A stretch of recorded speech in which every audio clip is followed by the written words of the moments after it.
रत्नागिरी आणि जगभरातील बातम्यांचे सुपरफास्ट अपडेट मिळवण्यासाठी रत्नागिरी खबरदारच्या सर्व सोशल मीडिया प्लॅटफॉर्मना आजच लाईक, सबस्क्राईब आणि फॉलो करा।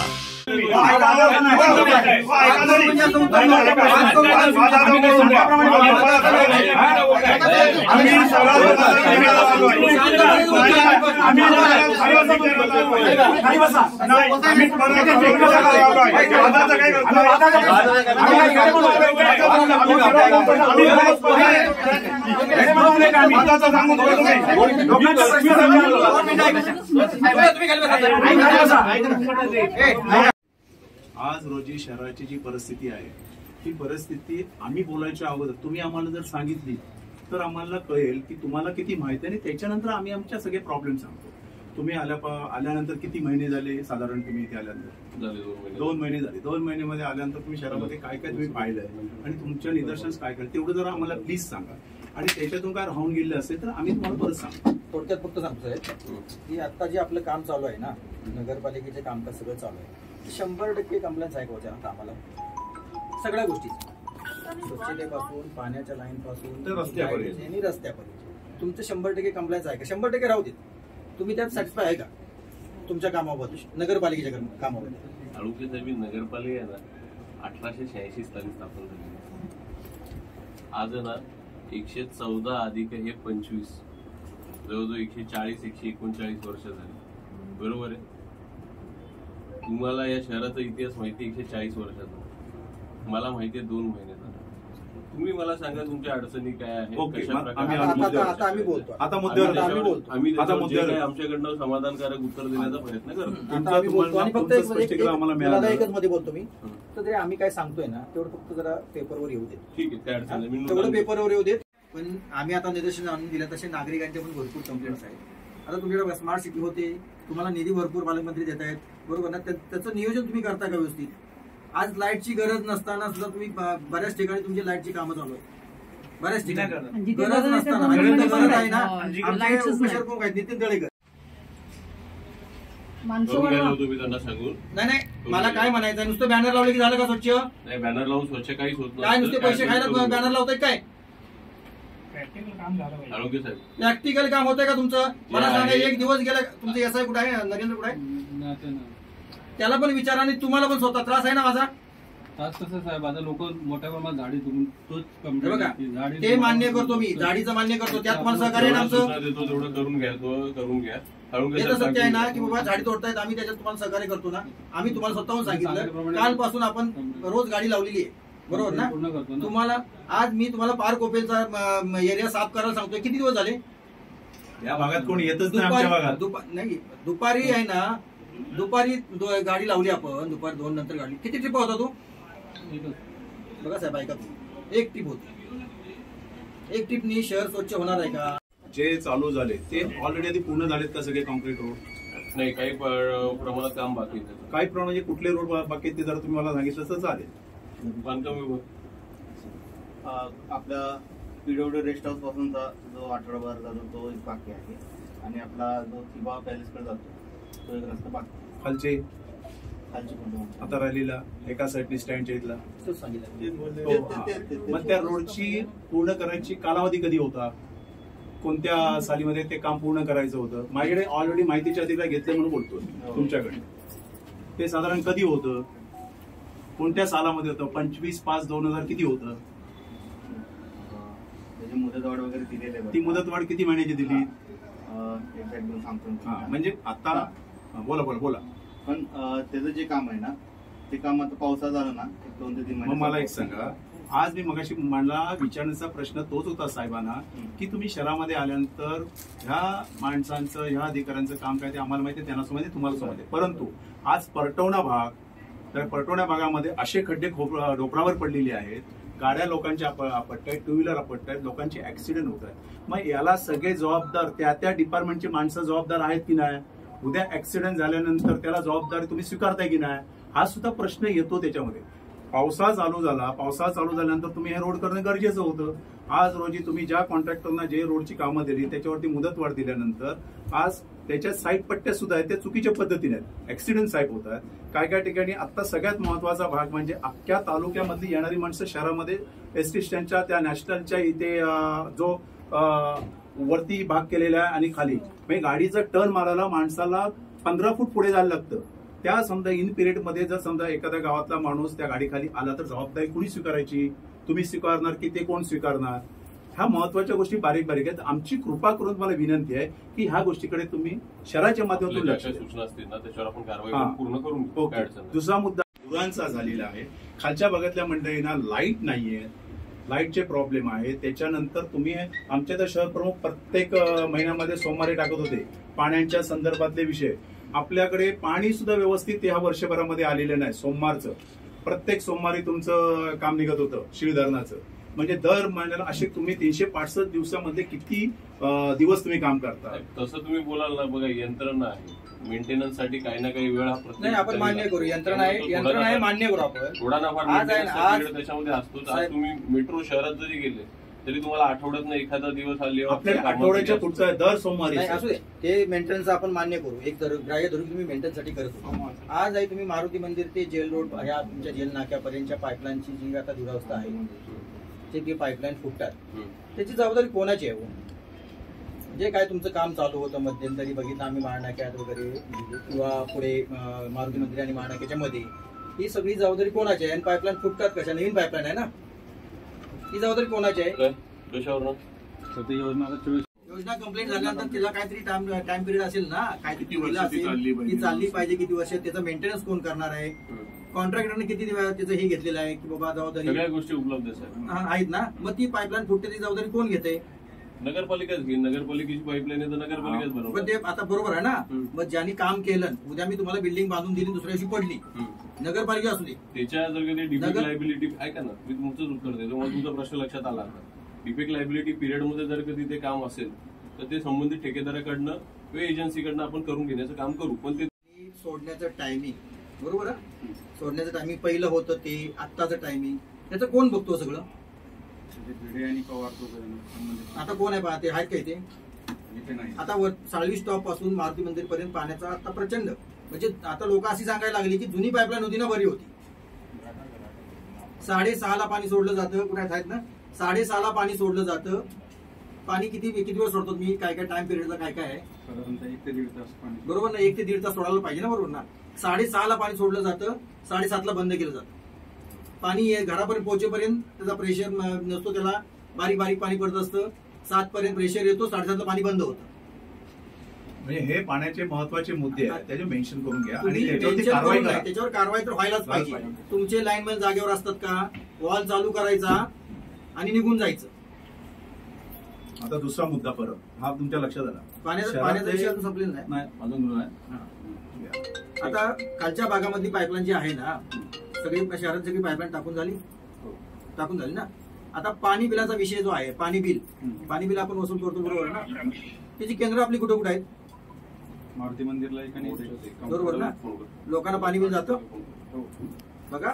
जबाबदारी सांगा, पर्टिक्युलर एखादी केस जबाबदारी सांगा की लोकांना पाणी बिल जातं का? प्रत्येक वॉर्डामध्ये कर्मचारी नियुक्त आहे. आता माझी एक कंप्लेंट आहे, मी तुम्हाला सांगत नाही. मी एकच सांगतोय की तुमचं पाणी बिल जात नाही, याच्यावर तुम्ही काय मार्ग काढा. पाणी बिल सांगा ना, असं नाही सगळीकडे 8 दिवस म्हणणं आहे.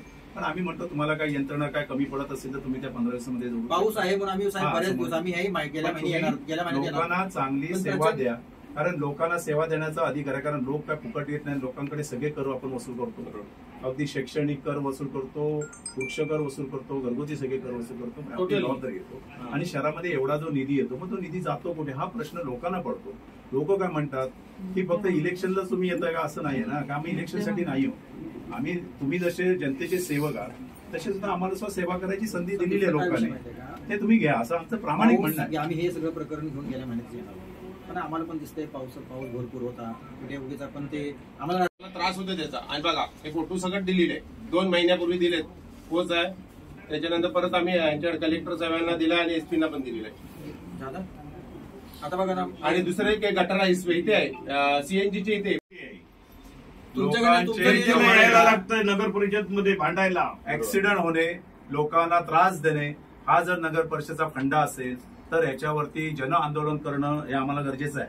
आणि ते जर होणं असेल, याच्यामध्ये काही आम्ही आमच्या एरियातले रत्नागिरी नगर परिषद हद्दीतले अंतर्गत रस्ते जे आहेत त्याचे तुम्हाला फोटोग्राफ्स आम्ही देतो. त्याच्यावर कारवाई काय करणार आणि कधीपर्यंत करणार, एरिया कुठच्या चलीन कधी एरिया घालतो ना, एरिया कुठचे आहेत ते आधी सगळ्यात महत्वाचा आढळवा जातो ना तो रस्ता, तिथे कोणतरी 100% मारणार आहे तो पारा खालचा रस्ता विषय घेतलाय आमच्यासोबत. आता आपण जाऊन त्याची पाहणी करायची.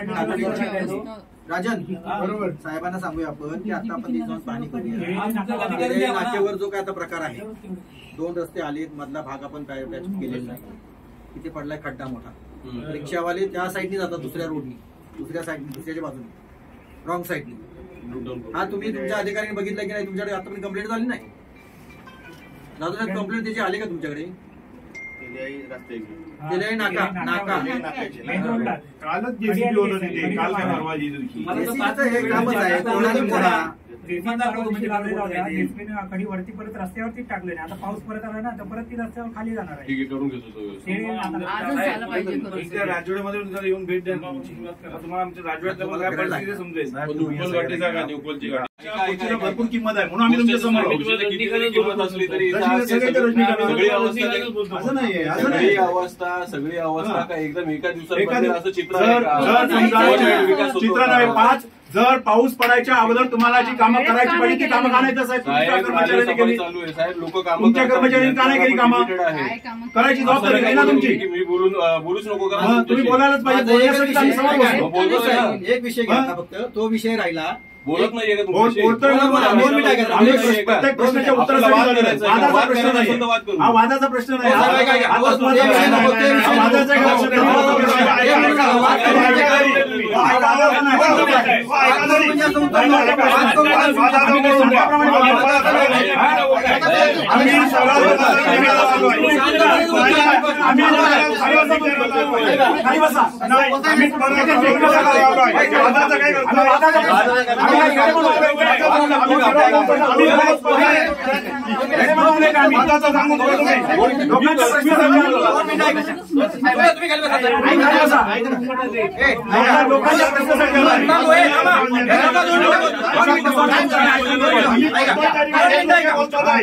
चुकीची बोललेलो नाही.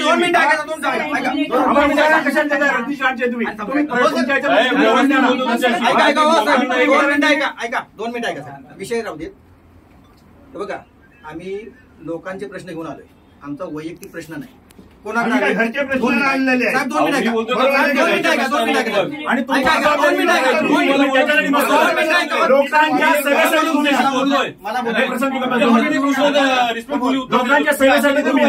ऐका ना, मी सांगतोय तुम्हाला, एक सांगतोय आम्ही कोणाचे प्रश्न घेऊन आलोय.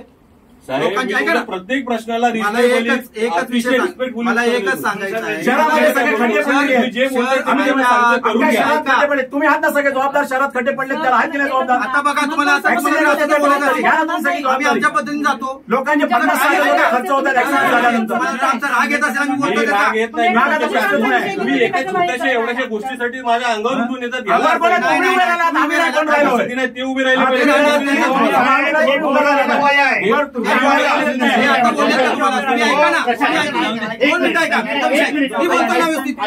मी बोलतोय ना, मी कालच सांगितलं होतं. बोलूया आपण शांतपणे. तुमचा काय विषय? मी सरळ बोलतोय ना, मी सरळ बोललो का नाही? तुम्हाला काय बोलतोय का? माझं एकच गोष्टीला मी पण माझं एवढंच म्हणणं आहे, आम्ही कुणाचे प्रश्न घेऊन आलोय? जनतेचे घेऊन आले. मी कुठं नुसतं निवेदनावर थांबणार नाही. पुढे त्रास झाला तर मग सांगू नका. माझं एवढं ऐका मध्ये बोलू नका. पाणी विभागामध्ये काय सोमवारी पाणी बंद होतं. काय चाललंय तुम्हाला माहिती नसेल ना तर तुम्हाला मी एक सांगतो. तुम्ही 2 महिने झाले ना, 2 महिन्यात काय तुम्हाला न कळण्यावर तुम्ही काय हे नाहीये, तुम्हाला बरंच काय कळलं असेल. रत्नागिरी शहराविषयी तुम्हाला बरंच काय कळलं असेल. म्हणून पहिला प्रश्न मी तुम्हाला तो विचारला होता. बोललो साहेब, मी तुम्हाला आता ऐका, मी तुम्हाला काय बोलतोय, तुमच्या प्रत्येक प्रश्नाचं मी उत्तर देतोय. मला पण माहिती. आता तुम्हाला बघा ना, 2 मिनिटं आता सांगून घेतो. बोला. शांततेने मी तुमच्या प्रत्येक प्रश्नाचं उत्तर देतो. एक कुठेतरी तुमच्यासाठी फक्त एक मस्करीचा शब्द का वापरला, ऐका, का वापरला? वातावरण गरम आहे, थोडंसं लाईट होतं, बरोबर आहे. मी तुम्हाला एक आश्वासकपणे काय गोष्ट सांगतोय की बघा, मी पण माणूस आहे, मी सगळ्या गोष्टी तुम्हाला तुम्ही जसे माणसं आहे ना तशी आम्ही पण माणसं आहे. अहो साहेब, आता तुम्ही ऐकूनच घेण्याच्या मानसिकतेत आलं तुमचं लक्षात आलं आलं लक्षात ऐका ना, वादाचं तो बोलून हेच काढू नका. दोन मिनिटं आता 2 मिनिटं विरोधकांना विचार आमचं नाव मग जो राहिला मुद्दा मला कुणाला आलं साहेब तुम्ही लिहून घ्या विषय सगळे आमच्या लक्षात लिहून घेतो. लिहून घेऊन मला कॉपी द्यायची आहे, त्याचं implement आम्ही पण बोलत नाही का ते बोलतात आहे.